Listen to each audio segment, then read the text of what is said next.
DNA मित्रों, भारत और बांग्लादेश मुल्क भले ही दो हैं, लेकिन कट्टरपंथी चाहे वो भारत के हो या बांग्लादेश के, इनका डीएनए एक है।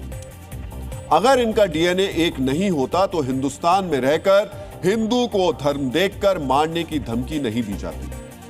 अगर इनका डीएनए एक नहीं होता तो हिंदुस्तान में रहकर यहां के एक बड़े मौलाना बांग्लादेश में हिंदू की हत्या को सही नहीं ठहराते। वो ये नहीं कहते कि गाजा में मुस्लिमों के साथ जो हुआ वो नरसंहार है और बांग्लादेश में जो हिंदुओं के साथ हुआ वो नरसंहार नहीं है।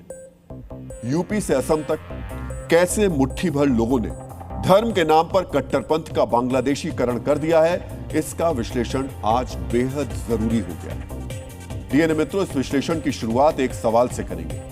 क्या मानवता की परिभाषा धर्म देखकर, देश देखकर बदल जाती है? क्या जो मानवीय मूल्य भारत के लिए जरूरी है वही पाकिस्तान, बांग्लादेश या दूसरे देशों के लिए जरूरी नहीं है? डीएनए मित्रों, सवाल गंभीर है और यह आपके हमारे जीवन से जुड़ा हुआ है। इसलिए डीएनए में आज का विश्लेषण आप ध्यान से देखिए और समझिए कैसे सेलेक्टिव सोच के शिकार कुछ लोग मानवता की दूषित और मनमानी परिभाषा तय कर रहे हैं।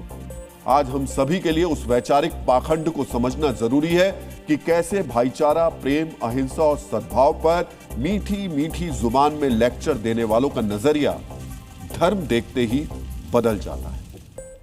डीएनए मित्रों, राष्ट्रपिता महात्मा गांधी ने कहा है कि मानवता की महानता इंसान होने में नहीं बल्कि इंसानियत दिखाने में है। जानते हैं, कुछ लोग इंसानियत भी धर्म देखकर दिखाते हैं।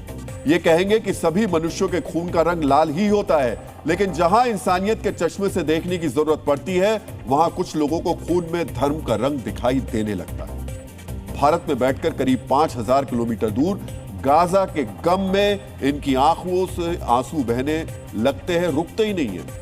लेकिन जानते हैं, महज 1500 किलोमीटर दूर जब बांग्लादेश में कट्टरपंथी निर्दोष दीपू चंद्र दास की लिंचिंग करते हैं, बीच सड़क पर उसकी बर्बर हत्या करते हैं, शव को लटकाकर आग लगा देते हैं, तो इन सेलेक्टिव सोच वाले विचारकों के लिए मानवता की परिभाषा एकदम बदल जाती है। सिर्फ परिभाषा ही नहीं बदलती है, जब इन्हें याद दिलाया जाता है कि मानवता हिंदू मुस्लिम नहीं देखती है तो ये कहते हैं भारत के हिंदुओं को बांग्लादेश से क्या मतलब। इस मानव विरोधी, एक पक्षीय, सेलेक्टिव और दूषित सोच के प्रतिनिधि हैं मौलाना साजिद रशीदी। पहले आप मौलाना रशीदी को सुनिए, गौर से सुनिएगा और हां, इन्हें सुनते हुए अपने आक्रोश को थोड़ा नियंत्रित भी रखिएगा। बांग्लादेश में जो हिंदुओं का कत्ल हुआ है वो इस बेस पर नहीं हुआ कि ये हिंदू हैं। वहाँ एक एजिटेशन हुआ, लोग सड़कों पे निकले, उसमें कुछ लोग भी मरे। उसको नरसंहार ही नहीं कहते। नरसंहार कहते हैं जैसे इजराइल फलस्तीन में निहत्ते मासूम बच्चों को मार रहा है। जेनोसाइड आप नहीं मानने को तैयार है? बिल्कुल नहीं मानता, बिल्कुल नहीं मानता, बिल्कुल नहीं मानता और मानना भी नहीं चाहिए। दूसरी बात ये, आप अपने घर की फिक्र करो ना। मेरे घर में आग लगी है, नफरत से लोग मर रहे हैं और आप बांग्लादेश की बात कर रहे हैं। क्यों कर रहे हैं भाई? फिर गाजा की बात क्यों कर रहे हैं आप लोग? हम नहीं कर रहे हैं। गाजा की बात जब आती है, जब आप बांग्लादेश की बात करते हैं, तब हम गाजा की बात। सुना आपने? खुद को इस्लामिक स्कॉलर कहने वाले मौलाना साजिद रशीदी ने क्या कहा। सुनिए मौलाना रशीदी, आपकी आंखों पर कट्टरपंथ का जो पर्दा चढ़ा है उसे हटाइए और देखिए गाजा में क्या हो रहा है। उस पर चर्चा करेंगे, लेकिन पहले आप ये जान लीजिए, बांग्लादेश में पहले से ही हिंदुओं का नरसंहार हो रहा है। ऐसा नहीं कि हादी की हत्या के बाद ही हिंदुओं का नरसंहार शुरू हुआ हो। आज हम आपको ये नहीं बताएंगे कि 1971 में बांग्लादेश में कितने हिंदू थे। आज हम सिर्फ दिसंबर 2025 की बात करेंगे। मौलाना साजिद रशीदी और उनके वैचारिक अनुचरों को आज ये जानना चाहिए कि बांग्लादेश में सिर्फ दिसंबर के महीने में 11 हिंदुओं की हत्या हो चुकी है। सिर्फ दिसंबर के महीने में। साजिद रशीदी इसे नरसंहार कहते हैं। सुनिए, हादी की हत्या के बाद हुए हंगामे में बांग्लादेश के कट्टरपंथियों ने हिंदुओं के 100 से ज्यादा घर जला दिए। इसे नरसंहार कहते हैं। और यह भी जान लीजिए कि पिछले एक हफ्ते में, जी हां, सिर्फ एक हफ्ते में बांग्लादेश में हिंदुओं के करोड़ों रुपए की संपत्ति स्वाहा कर दी गई। इसे धन संहार कहते हैं। साजिद रशीदी चुन चुनकर, पहचान पुख्ता कर बांग्लादेश में हिंदुओं को निशाना बनाया जा रहा है। पूरी दुनिया को बांग्लादेश में हिंदुओं का नरसंहार दिख रहा है। अमेरिका, ब्रिटेन जैसे देशों के सांसदों ने इस पर नाराजगी जताई है। लेकिन पता है साजिद रशीदी, आपको ये क्यों नहीं दिख रहा है? क्योंकि आपकी सोच में कट्टरपंथ की मिलावट है। दुख होता है देखकर कि आपकी जैसी सोच रखने वालों के दिमाग में नफरत की मात्रा कितनी ज्यादा है, और यह देखकर ज्यादा दुख होता है कि परोपकार को सर्वोच्च भाव मानने वाले भारत भूमि पर ऐसी सोच भी मौजूद है। डीएनए मित्रों, गुरुदेव रविंद्रनाथ टैगोर ने कहा है कि मानवता वह है जो हमें एक दूसरे से जोड़ती है, ना कि विभाजित करती है। लेकिन साजिद रशीदी और उनके जैसे सेलेक्टिव कट्टरपंथी सोच रखने वालों ने मानवता को भी विभाजित कर दिया। साजिद रशीदी ऑल इंडिया इमाम एसोसिएशन के अध्यक्ष हैं। सोचिए, बड़े मौलाना हैं, इसलिए इनकी कही बातों को गंभीरता से लेने की जरूरत है। साजिद रशीदी, आप तो खुद को स्कॉलर कहते हैं, आपको तो मालूम होगा कि जिस गाजा की बात आप करते हैं वहां हमास नाम का एक आतंकवादी संगठन भी है। आपको हमास आतंकवादी नहीं लगता होगा, इसकी वजह भी है, लेकिन दुनिया के कई देश इसे आतंकी संगठन मानते हैं। तो गाजा में जो कुछ भी हो रहा है वो हमास के आतंकवादियों के खात्मे के लिए हो रहा है। हमास पर गाजा में रहने वाले मासूमों को बंधक बनाने के आरोप लगे हैं। मौलाना, ये सच भी सुनने का हौसला कीजिए कि गाजा में आतंकी संगठन हमास का समर्थन करने वाले लोगों की संख्या बहुत ज्यादा है। लेकिन बांग्लादेश में उन्मादियों ने जिस दीपू चंद दास की हत्या की, वो किसी आतंकी संगठन के समर्थक नहीं थे, एक आम हिंदू, और वो एक फैक्ट्री मजदूर थे। जिन हिंदुओं का घर जलाया गया वो हमास समर्थक जैसे बम नहीं बना रहे थे, इजराइल में घुसकर मासूमों की हत्या नहीं कर रहे थे। वो आम और निर्दोष लोग थे जिन्हें उन्मादी कट्टरपंथियों ने मारा। इसीलिए मौलाना साजिद रशीदी, कट्टरपंथ से मुक्त होकर के सोचिए, बांग्लादेश के हिंदुओं की हत्या की तुलना गाजा के अतिवादियों से नहीं हो सकती। ऐसा करना अतिवादियों के पाप को पोषित करना होगा, और आप यही कर रहे हैं। और सुनिए, इसी भारत में मानवता की बात करने वाले आपके जैसे हजारों लोग हाथ में गाजा का पोस्टर लिए सड़क पर उतरते थे। भारत में एक साल में 100 से ज्यादा प्रदर्शन गाजा के समर्थन में हुए हैं। ज्यादा दिन नहीं हुए। आपको तो बहुत अच्छी तरीके से याद होगा, गाजा के गम में सड़क पर उतरने वाले कुछ संस्थाओं के नाम भी अब हम आपको बता देते हैं। Indian people in solidarity with Palestine, friends of Palestine, students Islamic organization of India. ऐसे ही कई संगठन। साजिद रशीदी साहब, आप तो इस्लामिक स्कॉलर हैं, क्या मानवता सचमुच धर्म देखकर ही तय होती है? जिन लोगों के लिए मन में गाजा के लिए मानवता कुलाचे भरती है, वही मानवता बांग्लादेश के नाम पर क्यों अवकाश पर चली जाती है? बांग्लादेश के लिए कोई सड़क पर क्यों नहीं उतरता है? बांग्लादेश का मामला ऐसा नहीं है जैसा फलस्तीन का मामला है। वहां का मामला इंटरनेशनल है। बांग्लादेश का तो छोटा मोटा आपस का मामला है, मुश्किल तो हमारा भी जैसा इंडिया है। इजराइल ने हमले किए तो हमारे देश में जुलूस निकाले गए, लेकिन पूरे विश्व में जहाँ कहीं भी हिंदुओं के ऊपर आफत आती है तो यहाँ का मुसलमान बोलना नहीं चाहता है। गाजा का मसला अलग है, गाजा का मामला और बांग्लादेश का मामला अलग है। उसमें एक व्यक्ति का मामला, वहाँ पूरे बच्चों का मामला, कई लाख बच्चे मार दिए गए गाजा में। गाजा से आप किसी चीज़ को कंपेयर नहीं कर सकते। सुना आपने, साजिद रशीदी के वैचारिक अनुचर कह रहे हैं कि गाजा इंटरनेशनल मुद्दा है, बांग्लादेश लोकल मुद्दा है। अब इसे क्या ही कहा जाए। वैसे साजिद रशीदी साहब, आपके तर्क को आगे बढ़ाते हुए यह पूछना भी सही लग रहा है कि भारत के मुसलमानों को गाजा से क्या मतलब है? बताइए। अगर कट्टरपंथी सोच को छोड़ दे तो गाजा से भारत के मुसलमानों का क्या मतलब हो सकता है? मौलाना रशीदी, आपको रंज है कि भारत में बांग्लादेश की चर्चा क्यों हो रही है, भारतीय बांग्लादेश की बातें क्यों कर रहे हैं? तो गौर से सुनिएगा। स्वामी विवेकानंद जी ने कहा है कि मानव सेवा ही ईश्वर सेवा है। भारतीय जो सनातन संस्कृति को जीते हैं वो इसी को मानवता मानते हैं। रशीदी साहब, हम आपको यह भी याद दिलाना चाहेंगे कि सनातन संस्कृति वसुदैव कुटुंबकम वाली मानवता को मानती है। इसीलिए हम बांग्लादेश की चिंता हमको है। इस चिंता का आधार आपकी तरह धर्म नहीं है, मानवता है। इसी मानवता को मानते हुए भारत स्वतंत्र फिलिस्तीन का समर्थन करता है। थोड़ा रिसर्च करते तो आपको पता चल जाता कि गाजा निवासियों के लिए भारत ने अक्टूबर 2024 में संयुक्त राष्ट्र के जरिए 30 टन दवाएं और खाद्य सामग्री भिजवाई थी, और अभी भी भेज रहे हैं। साजिद रशीदी, इस बात को समझिए, भारत हमास के आतंक का विरोध करता है, कट्टरपंथ का विरोध करता है, फिलिस्तीन का विरोध नहीं करता है। उसी कट्टरपंथ का विरोध भारत बांग्लादेश में भी कर रहा है। मौलाना रशीदी, आप तो मौलाना हैं, लोगों को दिशा दिखाते हैं, खुद गलत दिशा में जाएंगे तो दूसरों को सही दिशा कैसे दिखाएंगे? डीएनए मित्रों, यह कट्टरपंथ वाला वायरस जो है बहुत तीव्रता से फैलता है और दिमाग को बहुत तेजी से अपना शिकार बनाता है। बांग्लादेश में अतिवादियों के उन्माद को देखकर अब भारत में बैठे उनके कुछ वैचारिक बंधु भी कुल बुलाने लगे। सिर्फ कुल बुला ही नहीं रहे, दूसरों को आतंकित भी कर रहे हैं। इस समय मेरी बाईं तरफ वीडियो में आप जिसे देख रहे हैं वो मुकेश है। मुकेश बदायूं के सरकारी मेडिकल कॉलेज में पढ़ते हैं। मुकेश से कॉलेज के 3 मुस्लिम छात्रों ने मारपीट की। छात्रों के बीच वाद विवाद आम बात है, लेकिन इसके बाद जो हुआ वो खतरे का अलार्म है, कट्टरपंथ का प्रमाण है। गौर से सुनिएगा।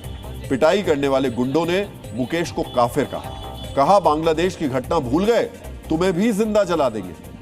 आप पहले मुकेश को सुनिए। मैं क्लास में बैठा था तो उन्होंने मारपीट करना चालू कर दिया था और काफिर भी बोलते हैं और हिंदू के साथ ये कह रहे थे बांग्लादेश में अभी 2 दिन पहले हुआ, आप लोग ये भूल गए। और ऐसे पेट्रोल से जलाने की धमकी दी जाती और मारपीट कर दी थी मेरे साथ में। सोचिए, हिंदुस्तान में रहकर एक हिंदू को जलाकर मारने की धमकी दी जा रही है। यानी मित्रों, शब्दों से व्यक्तित्व और विचार की पहचान होती है। काफिर का मतलब समझते हैं? सरल शब्दों में काफिर मतलब इस्लाम का दुश्मन। यह खतरनाक सोच किसी मदरसे में पढ़ने वाले छात्र की नहीं है, यह मेडिकल कॉलेज में पढ़ने वालों की सोच है। अब आप सोचिए कि कट्टरपंथ का प्रसार कहां तक है, और समझिए भी कि यह कट्टरपंथी कैसे ढाका में जो हुआ उस पर मन ही मन खुश है। जानते हैं, बांग्लादेश में दीपू को मारा गया, वैसे ही ये कट्टरपंथी मुकेश को भी मारना चाहते हैं, क्योंकि दीपू को भी काफिर कहकर ही मारा गया। भारत से बांग्लादेश तक कट्टरपंथियों का डीएनए एक है और ये खतरनाक है। ये कट्टरपंथी उन्माद कितना खतरनाक है, नफरत का विष कितना जहरीला है, अब इसे समझिए। बरेली में कुछ लोग बांग्लादेश में हो रहे कट्टरपंथी हिंसा के खिलाफ पुतला फूंक रहे थे। पता है क्या हुआ? बांग्लादेश का पुतला फूंके जाने पर कुछ कट्टरपंथियों की भावना आहत हो गई और कट्टरपंथियों ने एक युवक की पिटाई कर दी। मतलब सोचिए, इसी देश में गाजा के समर्थन में कोच्चि से कश्मीर तक कितने प्रोटेस्ट हुए। आए दिन कभी इजराइल के, कभी अमेरिका के, कभी संयुक्त राष्ट्र के पुतले जलाए गए। ये सब कुछ इन्हीं कट्टरपंथियों ने किया। किसी ने नहीं रोका, बिल्कुल नहीं, किसी ने नहीं रोका। और सुनिए, जब शांति व्यवस्था के लिए रोका जाता है तो एक कट्टरपंथी संविधान का हवाला देते हैं। अब इनके कट्टरपंथी उफान और वैचारिक पाखंड को समझिए। इन्हें संविधान, अभिव्यक्ति की आजादी सब अपने हिसाब से डिजाइन किए हुए चाहिए। सरल शब्दों में कहें तो कट्टरपंथी रंग में रंगा हुआ चाहिए, लेकिन दूसरे लोग जब प्रदर्शन करते हैं तो ये मारपीट करते हैं। हिंसा इनके स्वभाव में शामिल हो गई है, इसीलिए वैचारिक साथ साथ इनके कानूनी और शारीरिक अब मरम्मत की बेहद आवश्यकता है, और अब ये हो भी रहा। असम में दीपू चंद दास की लिंचिंग को सही ठहराने वालों की मरम्मत पुलिस कर रही है। असम पुलिस ने हैलाकांडी में 19 साल के इजाजुर रहमान को गिरफ्तार किया। इस उन्मादी ने वीडियो पोस्ट कर दीपू की हत्या को सांप्रदायिक आधार पर सही साबित करने की कोशिश की थी। असम के ही कामरूप जिले के मोहम्मद शैफ अख्तर अली को गिरफ्तार किया गया। इसने भी सोशल मीडिया पर दीपू की हत्या के समर्थन में वीडियो पोस्ट किया था। सोशल मीडिया पर बांग्लादेशी कट्टरपंथियों का समर्थन करने वाले धुबरी के बाबुल हुसैन को भी गिरफ्तार किया गया। डीएनए मित्रों, जरूरी है कि समय रहते इन कट्टरपंथियों का समुचित इलाज किया जाए। इनके दिमाग से कट्टरपंथ का कैथराइसिस जो है उसका कैथराइसिस कराया जाए और उसे बाहर निकाला जाए। कानूनी तरीके से इन्हें सुधारा जाए। मित्रों, आज क्रिसमस है, इसलिए हम इन कट्टरपंथियों को मदर टेरेसा का एक कोट बताना चाहिए। अगर आप किसी की मदद नहीं कर सकते तो कम से कम उन्हें चोट तो ना पहुंचाएं। यही मानवता है। इसी मानवता के लिए हम भारतवासी बांग्लादेशी हिंदुओं की बात करते हैं। इसी मानवता के लिए गाजा में पीड़ितों के लिए मदद की बात करते हैं। यानी मित्रों, मजहब के हिसाब से दर्द का रिश्ता बनाना कट्टरपंथियों की पुरानी फितरत है। लेकिन जो बांग्लादेश हिंदुओं के नरसंहार की नई प्रयोगशाला बना है, आज वहां की राजनीति में 17 साल बाद एक पुराने चेहरे की वापसी हुई। आज बांग्लादेश नेशनलिस्ट पार्टी के कार्यकारी अध्यक्ष तारिक रहमान बांग्लादेश लौट आए। तारिक बांग्लादेश की पूर्व प्रधानमंत्री खालिदा जिया के बेटे हैं। बांग्लादेश के क्राउन प्रिंस कहे जाने वाले तारिक रहमान को बांग्लादेश का अगला प्रधानमंत्री माना जा रहा है। चुनाव से ठीक पहले बड़े नेता की वापसी बीएनपी के लिए संजीवनी जैसी है। आज तारिक रहमान का स्वागत करने के लिए ढाका में लाखों की भीड़ जमा हुई। तारिक रहमान का ढाका में ऐतिहासिक स्वागत करके बीएनपी ने अपनी ताकत दिखाई, जिसके बाद कहा जा रहा है बांग्लादेश से मोहम्मद यूनुस और उनके एंटी हिंदू गिरोह की विदाई का काउंटडाउन शुरू हो गया है। आज आपको भी जानना चाहिए तारिक रहमान की वापसी से बांग्लादेश में क्या क्या बदलने की उम्मीद है। तारिक रहमान की सोच कट्टरपंथियों और पाकिस्तान परस्त ताकतों से कितनी अलग है, आज आपको समझना चाहिए। घर वापसी के बाद तारिक रहमान भारत के साथ कैसा समीकरण बनाएंगे और रहमान को किस शपथ ने 17 साल तक बांग्लादेश से दूर रखा। यह विश्लेषण आपको इसलिए भी बहुत ध्यान से देखना चाहिए क्योंकि आने वाले वक्त में बांग्लादेश के साथ भारत के रिश्ते कैसे होंगे, ये अब बहुत हद तक तारिक रहमान के रुख पर निर्भर करता है। सबसे पहले बांग्लादेश के क्राउन प्रिंस के लौटने के बाद ढाका के बदले माहौल को आप एक वीडियो विश्लेषण से समझिए। बांग्लादेश में चुनाव से लगभग 50 दिन पहले ढाका में कदम रखते ही तारिक रहमान प्रधानमंत्री की रेस में सबसे आगे पहुंच गए। चार्टर प्लेन से लंदन से ढाका लौटे तारिक के साथ उनकी पत्नी जुबैदा रहमान और बेटी जैमा रहमान भी थी। 17 साल बाद ढाका में उतरते ही उनका स्वागत बीएनपी के बड़े नेताओं ने किया और एयरपोर्ट के बाहर जुटी लाखों समर्थकों की भीड़ ने साबित कर दिया कि शेख हसीना के तख्ता पलट के बाद खालिदा जिया की बीमारी की वजह से बैक फुट पर चल रही बीएनपी अब फ्रंट फुट पर खेलने को तैयार है। सड़कों पर आज जो भीड़ दिखी उसे ढाका में रहमान वेव कहा जा रहा है। बीएनपी तो इस संख्या को 10 लाख से ऊपर बता रही है। ढाका में उतरने के बाद रहमान ने अपनी मां और बांग्लादेश की पूर्व प्रधानमंत्री खालिदा जिया से मुलाकात की। बीमार खालिदा जिया से उनके परिवार की कई वर्षों बाद मुलाकात हुई। इसके बाद एक जुलूस की शक्ल में बुलेट प्रूफ बस में सवार होकर तारिक रहमान सभा स्थल की ओर रवाना हुए। उनके साथ लाखों लोगों की भीड़ चल रही थी, जिसकी वजह से उनकी बस को आगे बढ़ने में काफी वक्त लग रहा था। रास्ते में उनको देखने के लिए जुटे लोगों को बांग्लादेश के सुरक्षा बलों की लाठियां भी खानी पड़ी। बांग्लादेश में आजकल ऐसे ही क्राउड कंट्रोल किया जाता है। सुरक्षा बलों ने महिलाओं को भी पीटा। तारिक ने एयरपोर्ट से लेकर ढाका की 300 फीट रोड तक रोड शो किया। इस 13 किलोमीटर के रास्ते को कवर करने में उन्हें 3 घंटे का वक्त लगा। लाखों लोगों की भीड़ के सामने तारिक रहमान ने बांग्लादेश के लिए एक प्लान होने की बात कही है। डीएनए मित्रों, इस वक्त कट्टरपंथियों और पाकिस्तान की साजिशों में जकड़े बांग्लादेश के लोगों को वाकई एक ऐसे प्लान की जरूरत है जिससे मुल्क में शांति आ सके। 17 साल बाद बांग्लादेश लौटे तारिक रहमान ने लाखों समर्थकों की भीड़ के सामने 17 मिनट का भाषण दिया। इस भाषण में बांग्लादेश की जनता को उन्होंने शांति का एक रोड मैप दिया। रहमान ढाका में किस प्लान के साथ लौटे हैं, यह आज आपको जानना चाहिए। आज हमने आपके लिए तारिक रहमान के भाषण की बड़ी बातों को डिकोड किया है, जो मोहम्मद यूनुस सरकार के लिए खतरे की घंटी मानी जा रही है। डीएनए मित्रों, बांग्लादेश में उस्मान हादी की मौत के बाद गृह युद्ध जैसा माहौल है। ऐसे में तारिक रहमान ने बांग्लादेश में शांति लाने को अपनी सबसे बड़ी प्राथमिकता बताया। यानी मोहम्मद यूनुस के शासन ने मुल्क को अशांत किया है। रहमान ने बांग्लादेशियों को यह बात सबसे पहले समझाई। तारिक रहमान ने बांग्लादेश बनाने के लिए मिलकर काम करने की बात कही। तारिक ने बांग्लादेश को मुसलमानों, हिंदुओं, बौद्धों और ईसाइयों सबका घर बताया और ऐसा सुरक्षित बांग्लादेश बनाने की बात कही जहां लोग अपने घर से निकलकर सुरक्षित वापस लौट सके। यानी रहमान यूनुस सरकार जमाते इस्लामी और इंकलाब मंच से बिल्कुल अलग सोच रखते हैं और हिंदुओं से नफरत वाले नैरेटिव को आगे नहीं बढ़ाना चाहते हैं। ये बांग्लादेश के हिंदुओं के लिए एक अच्छी खबर है। तारिक ने भाषण में उस्मानी हादी का जिक्र किया। तारिक ने कहा, हादी चाहते थे कि बांग्लादेश को अपने आर्थिक अधिकार वापस मिले। 27 दिसंबर को तारिक हादी की कब्र पर श्रद्धांजलि देने भी जाएंगे। यानी वो तारिक हादी की मौत से उपजी सहानुभूति भी बटोरना चाहते हैं। उनकी पार्टी बीएनपी ने खुद हादी की मौत का इल्जाम जमात और यूनुस सरकार पर लगाया। तारिक ने 1971 और 2024 में शहीद हुए लोगों को सम्मान देने की बात कही और कहा, देश को उसी तरह बनाया जाना चाहिए जैसा सोचा गया था। यानी बांग्लादेश में जमाते इस्लामी जैसी ताकतें जो 1971 के स्वतंत्रता संग्राम के वजूद को खत्म करने पर तुली है, तारिक उनके रास्ते पर नहीं चलेंगे। डीएनए मित्रों, हालांकि तारिक रहमान शेख हसीना और उनकी पार्टी अवामी लीग के कट्टर विरोधी हैं, लेकिन आज के भाषण में उन्होंने शेख हसीना का नाम नहीं लिया, ना ही बांग्लादेश के कट्टरपंथियों की तरह भारत पर कोई इल्जाम लगाया। डीएनए मित्रों, तारिक रहमान ने कहा कि जिस तरह देश के लोगों ने 1971 में आजादी हासिल की, उसी तरह 2024 में सभी ने मिलकर देश की आजादी और संप्रभुता की रक्षा की। यानी रहमान भी तख्ता पलट का समर्थन कर रहे हैं। वैसे इसमें कोई आश्चर्य नहीं होना चाहिए क्योंकि इसी तख्ता पलट के बाद उनकी वतन वापसी हो पाई। आज आपको तारिक रहमान को 17 साल तक बांग्लादेश से दूर रखने वाली शपथ के बारे में भी जानना चाहिए। डीएनए मित्रों, तारिक रहमान पर संकट अक्टूबर 2006 में खालिद जिया की सरकार का कार्यकाल समाप्त होने के बाद शुरू हुआ था। चुनावी विवाद के कारण जनवरी 2007 में बांग्लादेश में आपातकाल घोषित किया गया और फखरुद्दीन अहमद के नेतृत्व में सैन्य समर्थित अंतरिम सरकार बनी, जो भ्रष्टाचार विरोधी अभियान चलाने लगी।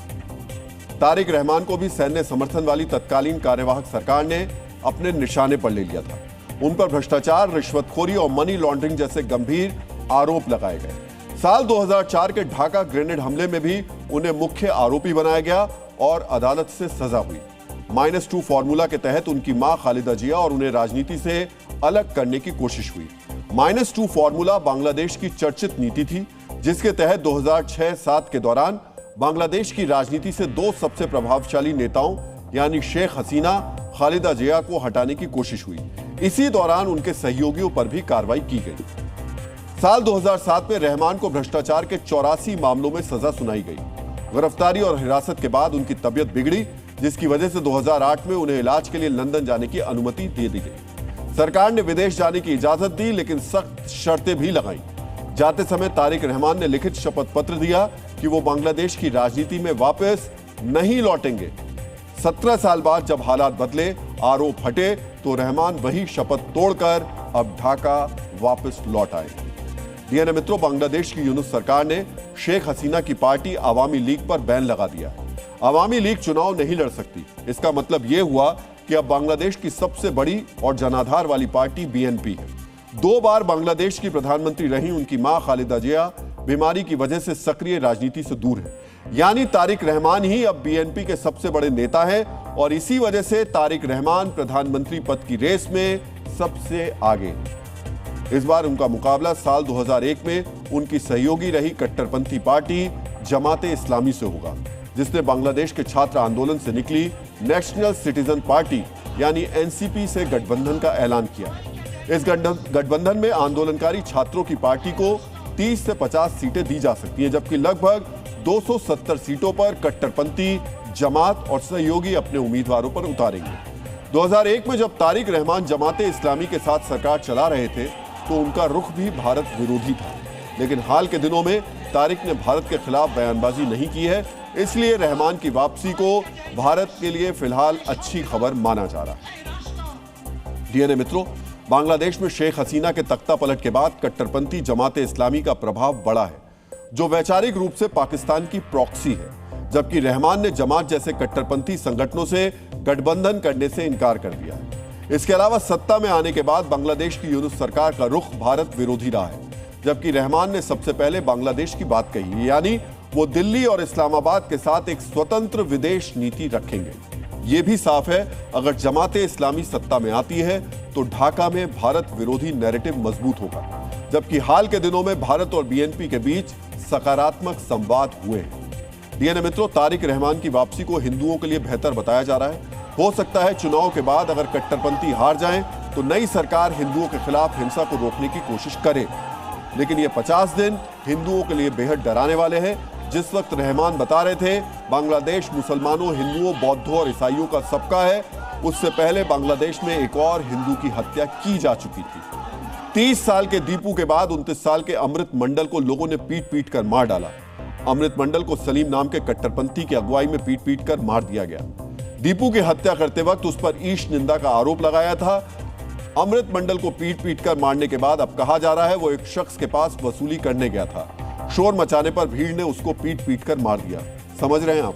बांग्लादेश में एक हिंदू पर वसूली करने का इल्जाम लगाया जा रहा है। जिन हिंदुओं की हत्या करके उनके शवों को जला दिया जाता है, जिनके घरों में कट्टरपंथी कभी भी आग लगा देते हैं, वो हिंदू बांग्लादेश में वसूली करेंगे। दीपू के बाद अमृत की हत्या बता रही है बांग्लादेश में हिंदू बहुत असुरक्षित हैं, जिनके साथ कभी भी कुछ भी हो सकता है।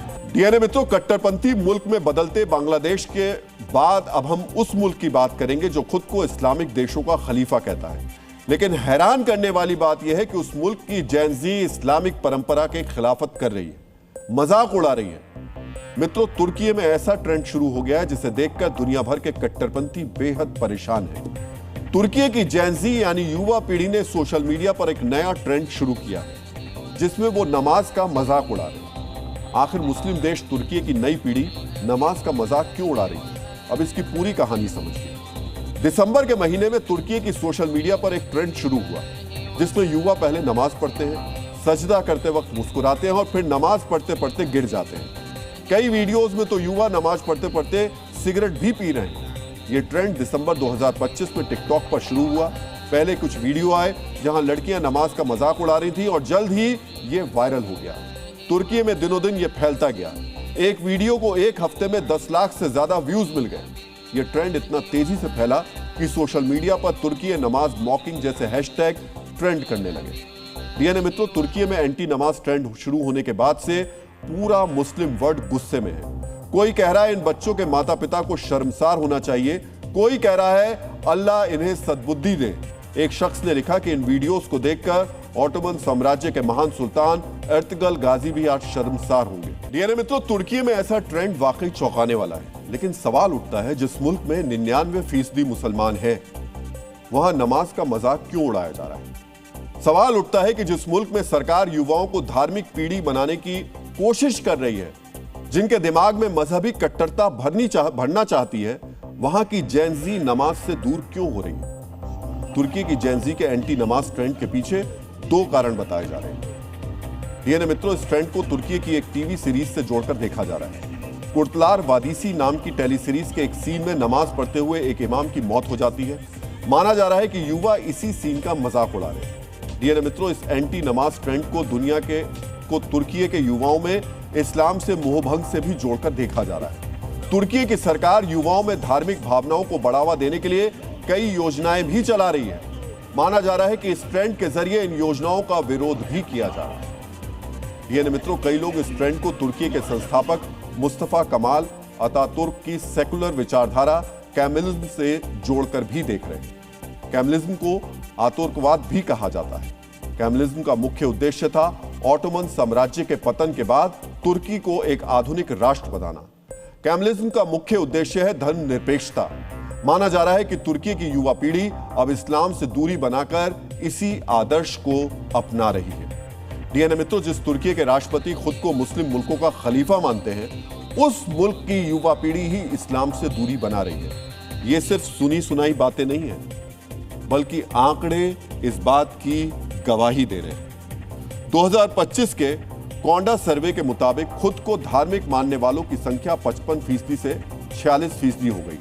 तुर्की में नास्तिक या गैर धार्मिक 2% से बढ़कर 8% हो गए। 18 से 24 साल के 11% युवा खुद को गैर धार्मिक मानते हैं। 2023 की एक और रिपोर्ट में यह पाया गया कि 18 से 24 साल के युवाओं में सिर्फ 18.4% युवा ही खुद को कट्टर मुस्लिम मानते हैं, बाकी खुद को धर्मनिरपेक्ष मानते हैं। यानी तुर्की सिर्फ कहने को 99% मुस्लिम आबादी वाला मुल्क है, असल में इस्लाम को मानने वालों की संख्या अब वहां कम होती जा रही है। और सोशल मीडिया के नए ट्रेंड के जरिए अब ये पूरी दुनिया देख भी रही है। डीएनए मित्रों, अब हम इस्लाम और उससे जुड़े 2 रंगों पर शुरू हुए विवाद का विश्लेषण करने वाले हैं। मित्रों, इस विवाद की शुरुआत बिहार के राज्यपाल आरिफ मोहम्मद खान के एक बयान से हुई। उन्होंने इस्लाम पर चर्चा करते हुए 2 रंगों का जिक्र किया, एक हरा और दूसरा भगवा। हरा यानी वो रंग जो आमतौर पर मस्जिदों और इस्लामिक आयोजनों में नजर आता है, और भगवा यानी वो रंग जिसे देखकर कई कट्टरपंथी चिढ़ जाते हैं। लेकिन आरिफ मोहम्मद खान ने यह कहकर विवाद को जन्म दे दिया कि हरा रंग इस्लाम से जुड़ा हुआ नहीं। अगर कुरान में किसी रंग का जिक्र है तो वो है भगवा रंग। आरिफ मोहम्मद खान ने जो दावा किया उसके बाद बहस छिड़ गई है। आरिफ मोहम्मद के बयान पर क्या तर्क दिए जा रहे हैं उसे देखने से पहले हम आपको यह दिखाना चाहते हैं कि आखिर कुरान रंगों के बारे में कहता क्या है। डीएनए मित्रों, हमने कुरान के जानकारों से बात की, कुरान में रंगों को लेकर क्या जिक्र है उसके बारे में रिसर्च की, तो पता चला कि कुरान में मुख्य तौर पर 7 रंगों का जिक्र है। मित्रों, कुरान में हरे रंग का भी जिक्र है और भगवा रंग का भी जिक्र है।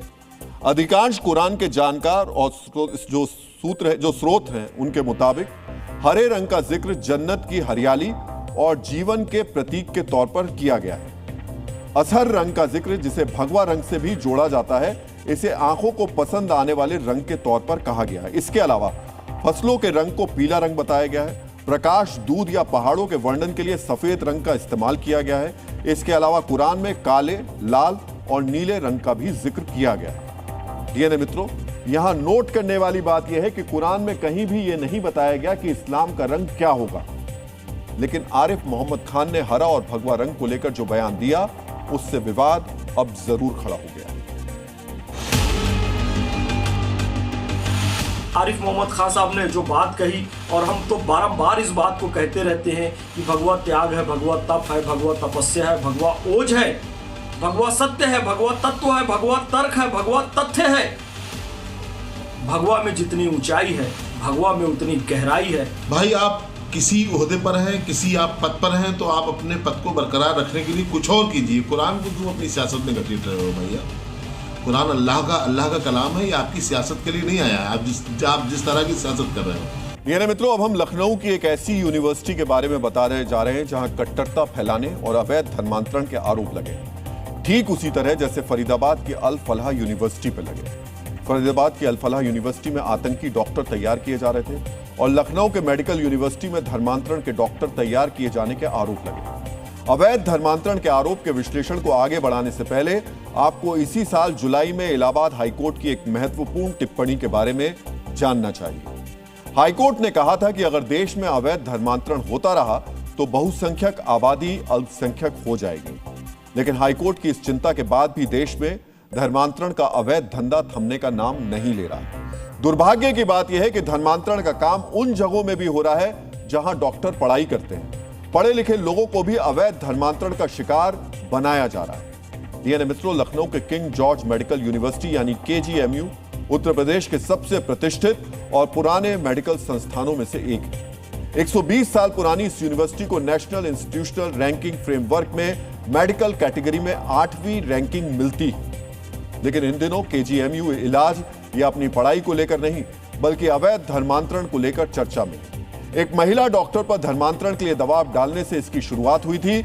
अब यूनिवर्सिटी के एक फैकल्टी इंचार्ज तक यह बात पहुंच गई है। यूनिवर्सिटी में पढ़ने वाले छात्रों का आरोप है कि पैथोलॉजी विभाग के फैकल्टी इंचार्ज ने यूनिवर्सिटी में धर्मांतरण की एक प्रयोगशाला खोल रखी है। यहां छांगुर की तरह धर्मांतरण का बाकायदा एक गैंग चलाया जा रहा था। वाहिद अली पर धर्मांतरण का आरोप यूनिवर्सिटी के डॉक्टर्स एसोसिएशन ने लगाया है। साथ ही यह भी आरोप लगाया है कि वाहिद अली के विभाग में महिला और पुरुष डॉक्टरों को कट्टर बनाया जा रहा है। इसके अलावा वाहिद अली के द्वारा पैथोलॉजी विभाग में मजहबी तकरीरें कराने का भी आरोप है। इस दौरान बाहर से भी लोग आते रहे। सोचिए, जो मरीजों के इलाज की जगह है, जो पढ़ाई लिखाई की जगह है, वहां धर्मांतरण और कट्टरता का रैकेट चलाने के आरोप लगाए जा रहे हैं।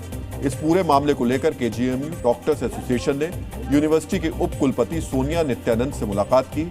इस बैठक में कई गंभीर आरोप लगाए गए और तत्काल कार्रवाई की मांग की गई। आपको भी डॉक्टर्स एसोसिएशन के आरोपों को गौर से सुनना चाहिए। प्रशासन में जब वाइस चांसलर ऑफिस में बात आई तो 1.5 से 2 दिन में सब निपट गया। उसके पहले पैथोलॉजी विभाग में कौन लोग हैं सर? ये इसको जांच के बिंदु में बिल्कुल मजबूती होना चाहिए। मेन इशू ये नहीं है। एक और बात, मैं थोड़ा गहरी बात करूँ। अल फलाह यूनिवर्सिटी का जैसे मामला था, वो एमबीबीएस स्टूडेंट है, या जो महिला पकड़ी गई वो जीएसवीएम में एसोसिएट प्रोफेसर थी।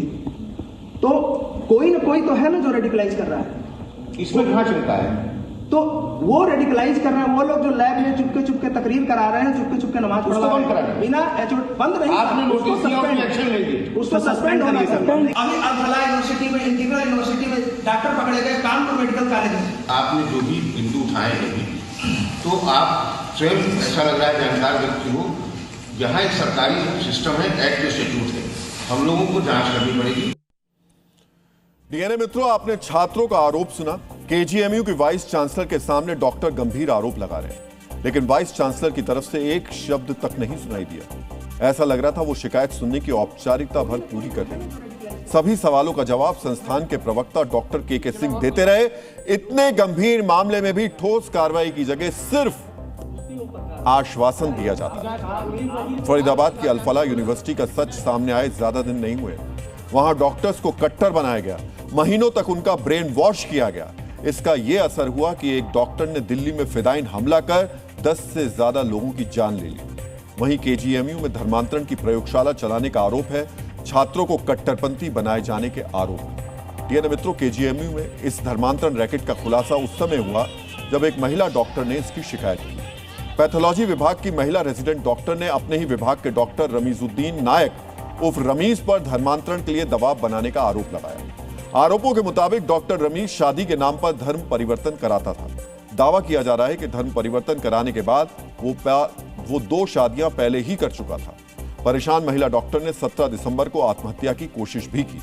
इस मामले में डॉक्टर रमीज के खिलाफ एफआईआर दर्ज हो गई है। उसे यूनिवर्सिटी से सस्पेंड भी कर दिया गया है, लेकिन केस दर्ज होने के बाद डॉक्टर रमीज अब फरार हो चुका है। सोचिए, वाहिद अली जिस पैथोलॉजी विभाग के प्रोफेसर हैं, वहां का डॉक्टर खुलेआम हिंदू लड़कियों का धर्मांतरण करा रहा था, लेकिन इस घटना के सामने आने से पहले उस पर कोई कार्रवाई नहीं की गई। जब जी न्यूज ने डॉक्टर वाहिद अली से यह सवाल पूछा तो उन्होंने अपने खिलाफ आरोपों को बेबुनियाद बताया।